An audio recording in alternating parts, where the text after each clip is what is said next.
Salutations les amis, ici Naldurion et bienvenue pour cette troisième vidéo sur ma collection comics. Aujourd'hui, l'univers Valiant qui sera le sujet. La première c'était en deux parties parce qu'il y avait quand même de la matière avec toute ma collection DC Comics. Et donc aujourd'hui, on sera sur l'entrée de ma pièce lecture, hein, pour ceux qui visualisent un petit peu comment c'est fait. Eh bien, un éclairage moindre à ce niveau-là, donc j'espère que ça rendra pas trop mal en vidéo, je ferai mon possible. Mais effectivement, la majeure partie de mon éclairage sert aux vidéos, et donc c'est ici que ça se passe, là où il y a Marvel, là où il y a DC, Star Wars qui sera là aussi quand je vous ferai la vidéo dédiée. En tout cas, une petite vidéo Valiant, pas besoin de faire deux parties, ça ira relativement vite. Il y a beaucoup de titres Valiant que je n'ai pas lus, parce qu'il y a beaucoup de choses que j'ai réunies sur cette année, là, 2023, notamment avec la grande braderie qu'avait organisé Bliss. Et forcément, il y a beaucoup de choses que j'ai laissées en suspens à ce moment-là. Mais voilà, c'est des lectures que je vais entamer prochainement, parce que c'est un univers qui me plaît énormément, que j'ai à cœur de vous présenter. Vous le savez, j'ai une playlist dédiée sur la chaîne. Donc, sans plus attendre, je vais aller vous montrer ces titres, pour que plus tard, je puisse vous en parler de la meilleure des façons. Ok les amis, nous y sommes, première case. Alors on commence tout de suite avec les XO Manowar. La plupart vont être réédités, pour ne pas dire tous. Je crois que la première partie a déjà été rééditée par Bliss cette année. Et là en 2024, j'ai vu sur leur programme que, je crois que c'est au niveau du mois de mars, les intégrales 2, 3 seront elles aussi rééditées. Donc ça c'est une très bonne nouvelle. Voilà, c'est des gros bébés, hein. Je pense qu'évidemment le prix sera réajusté par rapport à ce que moi j'avais payé à l'époque. En tout cas, XO Manowar est l'un des points d'entrée les plus évidents et les plus cool pour Valiant. Et donc dans la logique, j'ai mis la série suivante, voilà, XO Manowar, donc vous voyez, hein, toujours le même principe, la numérotation qui reprend au numéro 1 avec un code couleur différent. Et puis là, on tombe sur un jaune orangé pour la série la plus récente. Voilà, donc ça c'est pareil, XO Manowar, je n'ai lu que la première intégrale, j'avais beaucoup aimé. Et là par contre on arrive sur quelque chose que je trouve exceptionnel, dont je parlerai sur la chaîne. Ça sera d'ailleurs l'objet de mon premier épisode, pour la playlist dédiée dont je vous évoquais l'existence en introduction. Harbinger, voilà, Harbinger de Joshua Dysart, qui a vraiment fait un travail exceptionnel. Ça, si vous pouvez encore vous le procurer, foncez. C'est une très très belle intégrale de 800 pages, hein. Et donc ensuite j'ai mis dans la logique, alors n'y voyez toujours pas un mode de rangement universel non plus, c'est ce que moi je fais, ce n'est pas forcément la meilleure manière de ranger les comics Valiant, hein. C'est une manière parmi tant d'autres, et sûrement pas la meilleure. En tout cas, Imperium. Alors Imperium, c'est excellent, puisque là on commence à mettre l'accent sur Toyo Harada. Toyo Harada, qui c'est l'antagoniste principal, vous voyez en lui un espèce d'ersatz de Magneto pour les X-Men, mais avec vraiment une psychologie hyper intéressante de par ses origines. Toyo Harada, vraiment c'est un ennemi emblématique sur tous les points. Harbingers Wars Blackout, c'est un truc que j'ai dû me procurer parce que ça me faisait défaut. Il n'y a pas de numérotation, bah oui, c'est des récits complets là. Et là je trouve quoi? Je trouve des marque-pages, ou qu'est-ce que c'est? Qu'est-ce que c'est? C'est un poster? Oui, c'est un poster de Docteur... comment on dit déjà? Je sais plus, on verra ça juste après. C'est un personnage que je n'ai pas encore découvert chez Bliss, mais dont j'ai déjà quelques comics. Je crois que c'est Docteur Mirage, un truc comme ça. Alors, ensuite, la suite. Ensuite, la suite, Harbinger Renegade, en 2 tomes. Donc, comme je vous disais, j'ai tout, hein. J'ai vraiment tout réuni. Harbinger Renegade. Ah oui, j'aimais beaucoup cette couverture là.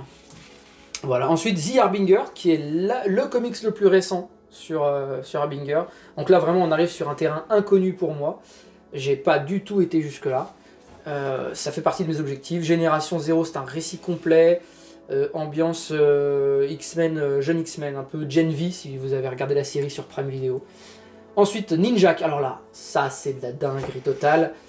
En mode ninja pas cybernétique, mais comment dire, avec des augmentations en tout cas. Des gadgets et tout. Vraiment, c'est un James Bond ninja, il faut le voir comme ça, qui opère dans des missions spéciales.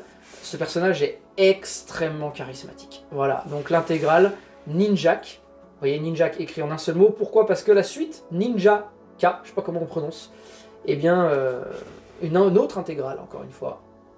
Donc je suis pas allé jusque là non plus. Rapture, c'est un crossover ou en tout cas un event, hein, je sais pas comment on dit pour Valiant, l'un ou l'autre. Et vous voyez là, c'est un crossover Ninja et Shadowman. Et je ne sais pas du tout ce que ça vaut, mais dans tous les cas, moi Valiant, j'adhère à 100%. En parlant de crossover ou d'event, Unity en est un, et sûrement le plus gros d'ailleurs. Donc ça, ce n'est pas un point d'entrée, à mon sens. Je ne vous recommande pas de passer par Unity pour commencer l'univers Valiant, parce que ça tient quand même compte de beaucoup de choses intrinsèques aux personnages qui seront développés dans cet event, et du coup ça risque de vous perdre. Donc Unity, voilà, allez dessus une fois que vous aurez un petit peu trouvé chaussure à votre pied dans l'univers Valiant, avec des tomes d'entrée sur des personnages uniques, et là après vous pourrez savourer tout ça. Divinity intégrale, donc là, récit futuriste avec une couverture que j'adore. Je n'ai pas lu, pourtant c'est de la SF, pourtant c'est Matt Kindt, et il faut absolument que je lise ça. La suite c'est Eternity, voilà, très belle couve encore une fois. Alors ça vraiment, vous pouvez tout à fait commencer en lisant Divinity intégrale. De toute façon, dans ma vidéo Valiant épisode 0, que je vous recommande de visionner soit avant cette vidéo, soit maintenant, et vous mettez pause, soit après, peut-être que c'est le plus simple, c'est d'aller jeter un oeil à mon épisode 0 sur Valiant, et là vous aurez certainement les clés pour trouver un point d'entrée du moins, idéal pour vous. The Visitor, ça c'est un récit complet aussi qui fait la transition entre l'époque contemporaine abordée dans les comics Valiant, donc temporalité on va dire présente, pour aller sur le futur avec Rai. En gros, la problématique, la thématique, le sujet de The Visitor conduit à Rai des siècles plus tard en fait. Je sais plus quand se passe Rai. Ça c'est pareil, Rai, il faut absolument que je lise ça. C'est un samouraï protecteur. 4001, oui, bah donc je suis gentil en disant des centaines d'années plus tard, ça se compte en milliers d'années plus tard. Donc Rai, par exemple, en 2 tomes, 2 beaux bébés, voilà. C'est assez dur à trouver, ça. Je préfère pas vous dire de bêtises, mais franchement, c'est très dur à trouver. Fallen World, c'est pareil, c'est la suite, mais en mode petit event avec Rai. J'aime beaucoup son style, un peu plus Ronin sur la couverture, là. Voilà pour ça. Ensuite, on a un dernier Rai que je crois avoir en couverture variante, il me semble. Ouais, voilà, donc ça, c'est la dernière série en date sur le personnage.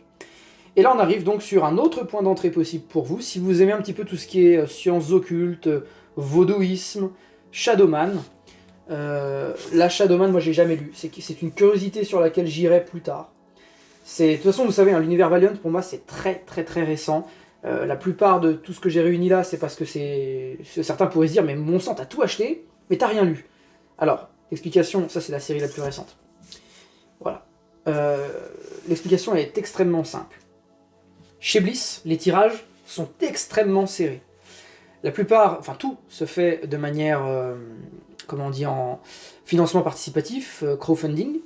Et du coup, soit vous avez les tomes en question par le biais de la campagne, soit vous les avez ensuite en librairie, ou la FNAC, etc.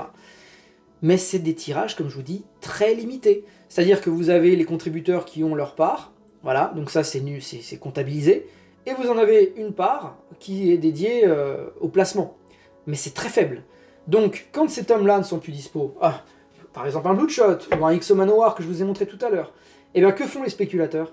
Ils vous vendent ça 80 balles le bordel. Et je suis gentil. Moi j'ai vu des trucs comme ça à plus de 100 € sur Vinted. Donc moi pour éviter ça, je les réunis Day One, je soutiens l'éditeur, et je les lis plus tard quand je suis en retraite. Tout à fait. Voilà la suite Bloodshot Reborn. 2 belles intégrales. Hein. Alors Bloodshot c'est un personnage qui est très sympathique, surtout si vous aimez le Punisher, comme moi par exemple. C'est pareil, c'est un personnage un peu jusqu'au boutiste. Et puis avec un désir de vengeance, de rédemption aussi quelque part. Là on arrive sur des séries, donc des suites, hein, Bloodshot Salvation en 2 tomes, voilà. Et ça c'est la série, j'allais dire la plus récente, mais non, parce que je crois qu'il y a Bloodshot Unleashed, voilà, qui est juste là, beaucoup plus récent. Ça c'est très très récent, ça c'est 2022, 2023 ça je crois, hein. Je sais plus où c'est marqué, ça doit être à l'intérieur, mais comme je ne possède qu'une main, c'est très compliqué.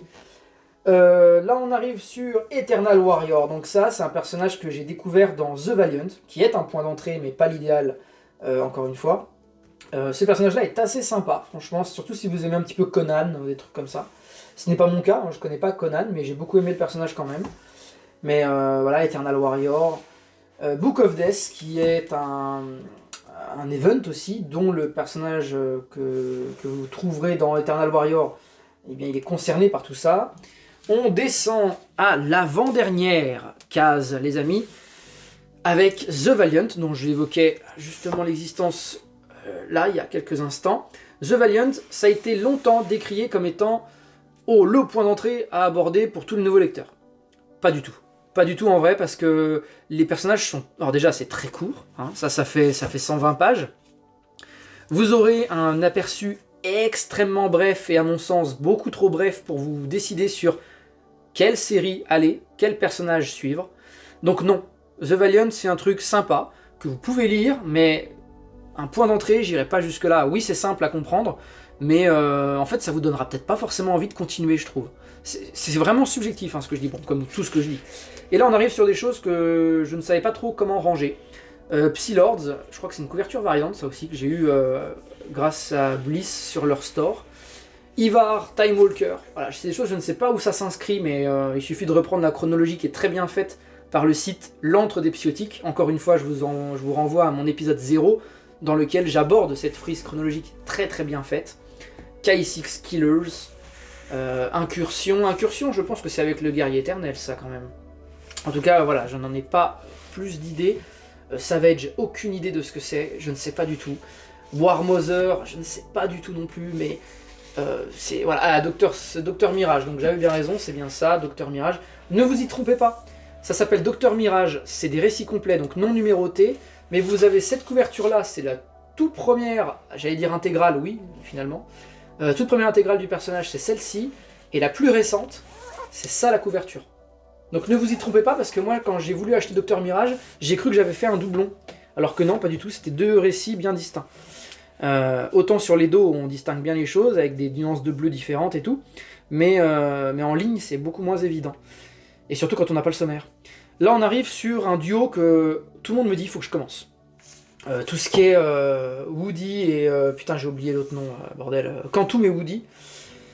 Delinquents, c'est un récit complet, pareil, la reine oubliée, je pense que c'est un lien encore une fois avec le guerrier éternel, ça. J'ai l'impression que c'est même en lien avec Savage, parce que quand on regarde les deux couves, j'ai l'impression que c'est le même personnage, petit, plus grand, là, je sais pas, là c'est de la... Je spécule totalement, j'hypothèse même, j'hypothèse, ça se dit, tu hypothèses, il hypothèse, oui ça se dit totalement. Dead Drop, je ne sais pas, c'est des choses que j'ai réunies, Roku pareil. Je crois que Roku est en lien avec Rai, mais encore une fois j'ai un doute. Et là on arrive donc sur la première série de Quantum et Woody. Trois petits tomes sympathiques, les pires super-héros du monde. Là on est vraiment sur de l'ambiance Deadpool. Hein. Si vous aimez l'humour Deadpool et tout. Je sais pas s'il y a une rupture du quatrième mur, mais en tout cas c'est très sympathique apparemment. Beaucoup de gens se font de la poire dessus. Intégrale, ça c'est une intégrale Quantum et Woody que j'ai eu pendant la grande braderie Bliss. Au même titre que Archer et Armstrong, l'intégrale. Ça aussi, paraît que c'est très fun. Et les aventures d'Archer et Armstrong, donc c'est la suite. Voilà, donc là c'est beaucoup de titres évidemment que je ne connais pas. On arrive sur la dernière case, les amis. La dernière case dans laquelle je vais vous parler de Britannia. Britannia en 3 tomes. Je sais pas du tout si un jour il y aura une suite à tout ça. Voyez ça comme un... là on est clairement donc, pendant l'Empire romain, vraiment. Ouais, parce que l'univers Valiant s'étend vraiment sur plusieurs âges, hein. C'est des personnages différents à chaque fois. J'adore cette couve, ça fait très Cthulhu. Et justement l'ambiance des Britannia est très particulière, c'est un légionnaire romain qui va se voir confier une tâche très particulière, c'est d'être le tout premier enquêteur, détective même certains diront, de l'ère romaine. Et le mec va enquêter sur des trucs paranormaux, c'est un peu le mec, c'est un peu le X-Files de l'Empire romain, le bordel. Et donc il va enquêter sur de la sorcellerie, des manifestations obscures et tout. Et parfois il sera épaulé par des personnages, parfois seul. Dans le tome 1 il est seul. Le tome 1 est extrêmement bien parce que il vous explique comment il obtient ses connaissances de détective. Et il y a tout un côté mystique sur comment il obtient les compétences pour achever sa mission. Armorclads, vous en avez une review sur la chaîne, donc c'était un des titres les plus récents de l'univers Valiant, avec des nouveaux personnages introduits. C'était ok, c'est du ok tiers, comme certains disent. Bref, là on est sur la très vieille série Harbinger de 92, par Jim Shooter et David Lapham. Je sais pas si on dit Lapham ou Lapham, je sais pas. Mais en tout cas, ça, ce n'est pas du tout nécessaire pour la continuité la plus récente. Hein. C'est si vous voulez simplement connaître les prémices de ce qu'étaient les personnages à l'époque et comment ils ont évolué ensuite dans le relaunch. Hein. Ça n'est pas du tout nécessaire. Là, tout ce que vous voyez avec ce logo-là, c'est les trucs anciens. Pareil pour X-O Manowar, pareil pour Arthur et Armstrong. J'ai eu cet homme à pas cher du tout sur la grande braderie Bliss. Shadowman, des récits particuliers, pourquoi je les ai pas mis avec les autres Shadowman? Parce que là on est sur des Garcenis présentes Shadowman, donc c'est des trucs qui sortent de la continuité du personnage. Celui-ci c'est avec Jamie Delano. Voilà, un autre Shadowman, ça c'est des choses que je suis pas prêt de lire tout de suite. Et là autant vous dire que ça c'est encore moins sûr que je les lise rapidement, puisque... D'ailleurs, étrange ce format, ce choix de format. L'Integral Faith. Voilà, donc ça c'est du Young Adult, hein, vraiment. Faith, Dreamside et tout, c'est classé Young Adult. Je suis pas du tout sûr que je lirai ça rapidement. Valiant High, ça me donne pas du tout envie. Mais bon, j'avais à cœur de partir sur la réunion de tous les titres Valiant, et voilà. Livewire, ça me plaît beaucoup parce que c'est un personnage qui est développé dans Harbinger et qui me plaît parce que bah, vous verrez quand vous lirez Harbinger. Secret Weapon, donc ça pareil, c'est des récits complémentaires de tout ce qui est Harbinger, enfin de tout ce qui est continuité. Book of Shadows, c'est la dernière sortie. La toute dernière sortie de chez Bliss, voilà. Il y a du Shadowman à 100%, il y a du Punk Mambo, je pense. D'ailleurs, oui, un récit qui me manque de l'univers Valiant, c'est Punk Mambo, mais on verra si je le chope à pas cher. Voilà les amis, la dernière case, c'est de l'indé, on verra ça pour plus tard. Mais c'était tout pour ma collection Valiant, vous voyez, donc c'est une colonne. Voilà. Jusqu'à mon petit casque de Power Ranger Rose. Et puis bah, j'ai trouvé que c'était intéressant de les mettre ici. Voilà les amis, cette vidéo collection s'achève. On se retrouve normalement pour la collection Star Wars milieu de semaine, on va dire jeudi. Je préfère vous dire jeudi, et si ça sort le mercredi soir, ben, tant mieux. Parce que à chaque fois je galère, moi je finis le travail en toute fin de matinée du mercredi, donc le temps de tourner, de monter, parce que là on arrive sur des vidéos que je n'ai pas encore tournées. Là ouais ça va être plus compliqué, mais bon. Hein, on reste sur 2 vidéos par semaine pour ce mois de janvier afin de rattraper tout mon retard du mois de décembre, en raison des fêtes et de diverses raisons que j'avais déjà évoquées avec vous par le passé. Des raisons qui ont fait qu'au niveau organisationnel c'était compliqué à la maison. Et voilà, donc là je rattrape mon retard, je pense que vous avez tout ce qu'il faut en termes de vidéos, donc on va continuer sur cette lancée pour terminer le mois de janvier. Et puis on retombera sur des formats plus classiques avec mes reviews comics, début février, normalement avec des lectures que je suis en train d'achever et certaines déjà achevées. Et puis bah voilà, allez, à très vite, portez-vous bien et lisez un max.